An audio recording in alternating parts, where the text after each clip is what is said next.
brought people together for this convening is we felt that there was a real need for a space to bring diverse actors together. Many people were having conversations in their own dedicated spaces, but what we really needed to do is for them to have the conversations together in the same space. The idea of coalition building is a really important thing, in that in the same way that we overthrew apartheid in the 80s, we can overthrow the system of energy that's oppressive now through coalition building. So my biggest takeaway from this convening is simply that our energy system needs to be by the people, for the people, in order to benefit the collective versus the individuals that control the energy power. We are all experiencing similar challenges, be it the government sector, community, civil society, labor organizations, that we really need to have a lot of partnership and collaboration, and to understand that just transition, it's centered around people. The end of coal and even how the transition is designed basically means there'll be energy poverty in the rest of the region, and that conversation is not happening and is extremely dangerous. Unless we come and share, develop a common vision for everyone, we're not going to get the change we seek. And socially owned, yes, it doesn't mean ownership. I just learned today. It means a variety of other things. It means getting energy at an affordable cost, developing in a relationship between the municipality and oneself as a community organization. These sort of convenings are critical for that sort of conversations to emerge.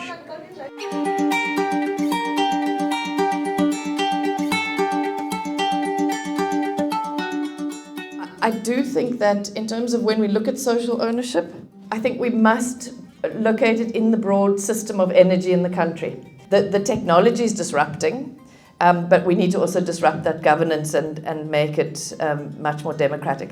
We do need new models and approaches. We are saying as COSATU, we want a social ownership that do not disadvantage the working class worldwide. You need, firstly, reskill these people and upskill them so that they can be employable in this new economy.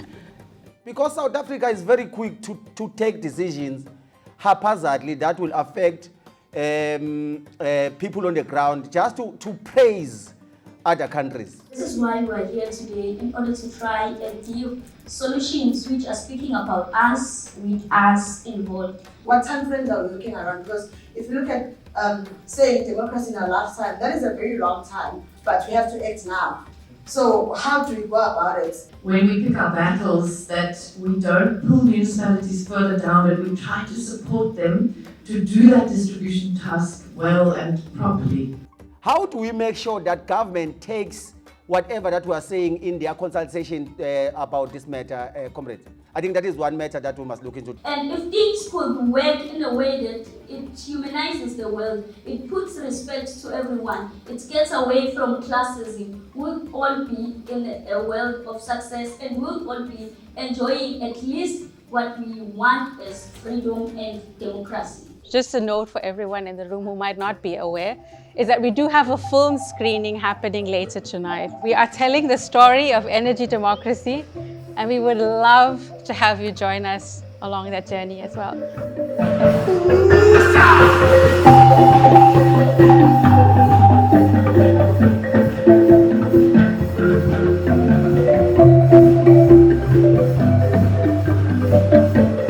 It's very much us, the small fry, who are really dedicated to a cause and trying to win this battle through every avenue that becomes available to us. From the very small starts on the ground, we are saying that, no, we will make decisions, we will make choices.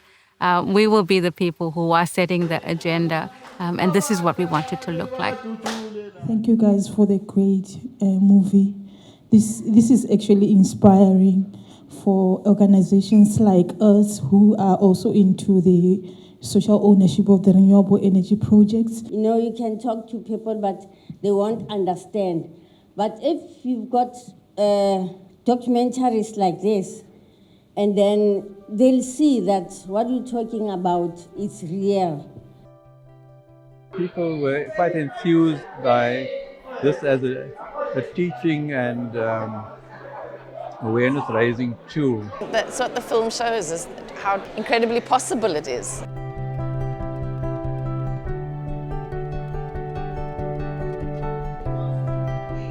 And throughout the day and a half, a lot of people kept saying to me, we're coming together like this for the first time. In keeping the space intact, we need to get more government entities on board. There is huge amount of money coming into this country under the JET IP, it's like the Just Energy Transition Funding Platform. We are not accessing that platform. The trade unions have big investment funds. They are not investing in renewable energy. How can we put these things together and take some kind of control over this process? It's happening, and it's going to happen without us. What's not coming through is how powerful I think socially owned energy can be in terms of responding to the crisis of energy. Comrades are busy talking about losing jobs, but when comrade, did you look the movie yesterday whereby the kids died because of the mines? We have to remind ourselves of our own power as community, as trade unions, as churches. We own assets, we own rooftops. What would it look like if, for example, all COSATU affiliated organizations started putting rooftop solar power and become part of the generation of renewable energy? Household rooftop renewables generate 10 times more jobs per unit of power output or energy output compared to the large grid scale power plants, you know, the wind and, or in this case, solar, these huge solar farms. 10 times more jobs in household level solar installations. Thank you so much for bringing your energy and your knowledge to this space to allow others to learn and to grow as well. Just convening this space is really a positive first step towards getting us to have the conversations together, towards perhaps connections and networks that are going to help us to work more closely together and to build those into real tangible projects in the future as well. Asina mali